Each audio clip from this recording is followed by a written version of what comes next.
L'anatomie pelvienne est indispensable à connaître pour les chirurgiens pour diminuer au maximum les risques de complications et de traiter complètement l'endométriose tout en conservant la fertilité de ces femmes. L'endométriose est en effet une pathologie qui n'engage pas le pronostic vital, mais dont les conséquences peuvent être invalidantes au quotidien dans certaines formes.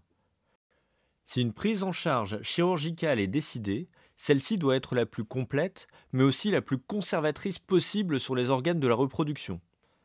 Nous vous proposons une vidéo sur l'anatomie pelvienne adressée aux femmes et aux patientes endométriosiques, en particulier pour comprendre la localisation des lésions de l'endométriose, mais aussi d'interpréter les résultats d'imagerie, ainsi que les actes chirurgicaux.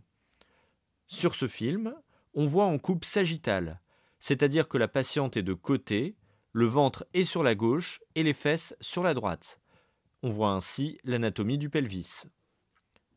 Tout d'abord, les organes urinaires, la vessie et l'urtère. Les urtères sont les tuyaux qui viennent du rein et qui vont à la vessie. Vous voyez que la vessie est devant l'utérus et le vagin. Dans les organes génitaux, nous avons le vagin, l'utérus et le col de l'utérus. Au niveau du vagin, tout autour du col de l'utérus, nous avons ce qu'on appelle les cul-de-sac vaginaux. Ils peuvent être touchés dans l'endométriose, surtout dans la partie postérieure. Sur la face postérieure de l'utérus, il y a le torus qui est à peu près au niveau de l'isthme, qui peut être touché dans l'endométriose. L'endomètre est la muqueuse qui tapisse l'intérieur de l'utérus. C'est lui qui est responsable de l'endométriose lorsque cette muqueuse se retrouve en dehors de l'utérus. Ces cellules de l'endomètre, lorsqu'elles se greffent sur les différents organes, forment cycle après cycle les lésions d'endométriose. Les trompes, importantes pour la fertilité, partent de chaque côté de l'utérus pour rejoindre les ovaires. En arrière de l'utérus, on retrouve le rectum qui peut être également touché par l'endométriose. Pour comprendre la chirurgie et les films de chirurgie de l'endométriose que nous allons vous proposer ultérieurement, nous vous proposons un film d'une vue cœlioscopique d'une anatomie saine d'une patiente qui n'a pas d'endométriose.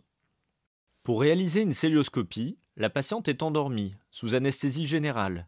Elle est allongée sur le dos et nous utilisons pour voir à l'intérieur du ventre une caméra introduite le plus souvent sous l'ombilic. Il est pour cela nécessaire de réaliser une petite incision, comme illustré sur la vidéo, puis des dispositifs appelés trocars sont utilisés afin d'introduire la caméra au niveau du ventre, permettant la visualisation de la cavité abdominale et pelvienne. Pour pouvoir créer cet espace qui n'existe pas habituellement, nous insufflons un gaz qui est du CO2. La caméra est orientée vers le bas et nous voyons ainsi l'utérus et les intestins. Toujours avec la caméra orientée vers les pieds de la patiente, nous voyons en arrière le rectum, puis l'utérus en avant. Un peu plus latéralement, on retrouve les urtères que nous avons décrits tout à l'heure. Nous voyons ce petit mouvement d'ondulation qui est caractéristique de leur présence. Un peu plus bas, nous voyons un petit ressaut effectué avec la pince. Il correspond aux reliefs de nerfs qui sont importants car innervant la vessie, qu'on appelle les nerfs hypogastriques. Le tissu qui tapisse la paroi latéralement et qui est un peu transparente s'appelle le péritoine. Ici le torus sur la partie postérieure de l'utérus qui est souvent atteint par les lésions d'endométriose. Il correspond en réalité à la réunion de deux ligaments d'attache de l'utérus que l'on appelle les ligaments utérosacrés, qui sont poursuivis ici avec la pince en cœlioscopie.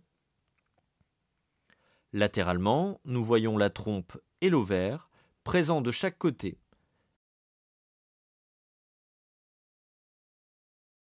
Ici, l'ovaire est tracté par la pince, avec un des moyens d'attache de l'ovaire contre l'utérus que l'on appelle le ligament utéro-ovarien.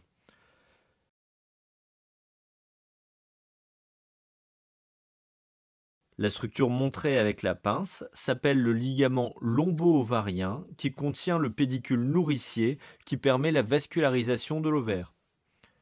Un peu plus bas, nous voyons l'urtère qui ondule. Voici ici un autre moyen d'attache, le ligament rond qui se poursuit jusqu'à la grande lèvre, au niveau de la vulve. En avant de l'utérus se trouve la vessie. L'instrument ici nous montre la limite entre la vessie et l'utérus.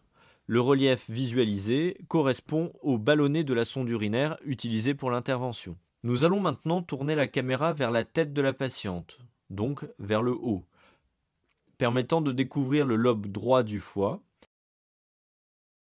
Et vous pouvez donc voir à sa droite, donc à gauche de l'écran, la vésicule biliaire. Vous voyez ici le lobe gauche du foie, avec de l'autre côté le diaphragme qui sépare l'abdomen du thorax, et on devine ainsi le cœur qui bat à gauche.